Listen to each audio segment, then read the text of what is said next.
Hello, Year 3. Here is the next chapter of The Butterfly Lion, Running Free. It was the best year of Bertie's young life, but when it ended more painfully than he could ever have imagined. He'd always known that one day, when he was older, he would have to go away to school, but he had thought and hoped he would not be for a long time yet.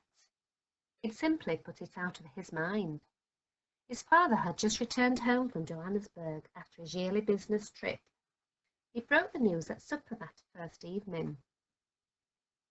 Bertie knew there was something in the wind. His mother had been sad again in recent days, not sick, just strangely sad. She wouldn't look him in the eye, and she winced whenever she tried to smile at him. The lion had just lain down beside him, his head warm on Bertie's feet, when his father cleared his throat and began. It was going to be a lecture. Bertie had had them before, often enough, about manners, about being truthful, about the dangers of leaving the compound. "You'll soon be 8, Bertie said, "and your mother and I have been doing some thinking. A boy needs a proper education, a good school. Well, we found just the right place for you, a school near Salisbury in England. Your Uncle George and Aunt Melanie live nearby and have promised to look after you in the holidays and to visit you from time to time. They'll be father and mother to you for a while. You'll get on with them well enough, I'm sure you will. They are fine, good people. So, you'll be off on the ship to England in July. Your mother will accompany you. She will spend the summer with you in Salisbury, and after she has taken you to your school in September, she'll then return here to the farm.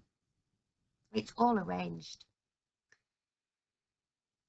As his heart filled with a terrible dread, all Bertie could think of was his white lion. "But the lion!" he cried. "What about the lion?"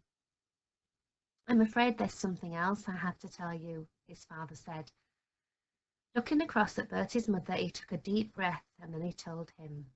He told him he had met a man whilst he was in Johannesburg, a Frenchman, a circus owner from France.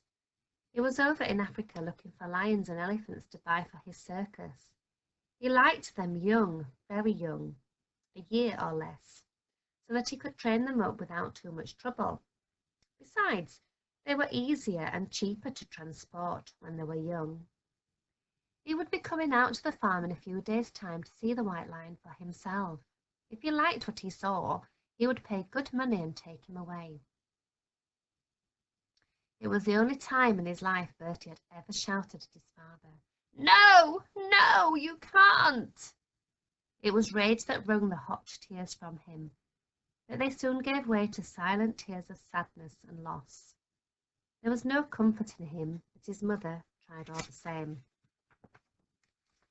"We can't keep him here forever, Bertie," she said. "We always knew that, didn't we? And you've seen how he stands by the fence gazing out into the veldt. You've seen him pacing up and down. But we can't just let him out. He'd be all on his own, no mother to protect him. He wouldn't cope. He'd be dead in weeks, you know he would." "But you can't send him to a circus, you can't," said Bertie. "He'll be shut up behind bars. I promised him he never would be. And they'll point at him, they'll laugh at him. He'd rather die, any animal would." But he knew as he looked across the table at them that it was hopeless, that their minds were quite made up. For Bertie the betrayal was total. That night he made up his mind what had to be done. He waited until he heard his father's deep breathing next door. Then, with his white lion at his heels, he crept downstairs in his pajamas, took down his father's rifle from the rack, and stepped out into the night. The compound gate yawned open noisily when he pushed it, but then they were out and running free. Bertie had no thought of the dangers around him, only that he must get as far from home as he could before he did. The lion padded along beside him, stopping every now and again to sniff the air. A clump of trees became a herd of elephants wandering towards them out of the dawn. Bertie ran for it. He knew how elephants hated lions. He ran and ran till his legs could run no more. As the sun came over the veldt, he climbed to the top of a cocoa tree and sat down. his arm around the lion's neck. The time had come. "Be wild now," he whispered. "You've got to be wild. Don't come home. Don't ever come home. They'll put you behind bars. You hear what I'm saying? All my life I'll think of you. I promise I will. I won't ever forget you." And he buried his head in the lion's neck and heard the greeting groan from deep inside him. He stood up. "I'm going now," he said. "Don't follow me. Please don't follow me." And Bertie clambered down off the kopje and walked away. When he looked back, the lion was still sitting there watching him. But then he stood up, yawned, stretched, licked his lips and sprang down after him. Bertie shouted at him, but he kept coming. He threw sticks, he threw stones. Nothing worked. The lion would stop, but then as soon as Bertie walked on, he simply followed at a safe distance. "Go back!" Bertie yelled. "You stupid, stupid lion! I hate you! I hate you! Go back!" But the lion kept loping after him, whatever he did, whatever he said. There was only one thing for it. He didn't want to do it, but he had to. With tears filling his eyes and his mouth, he lifted the rifle to his shoulder and fired over the lion's head. At once the lion turned tail and scampered away through the veldt. Bertie fired again.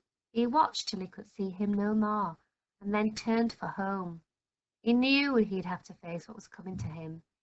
Maybe his father would strap him. He'd threatened it often enough, but Bertie didn't mind. His lion would have his chance for freedom.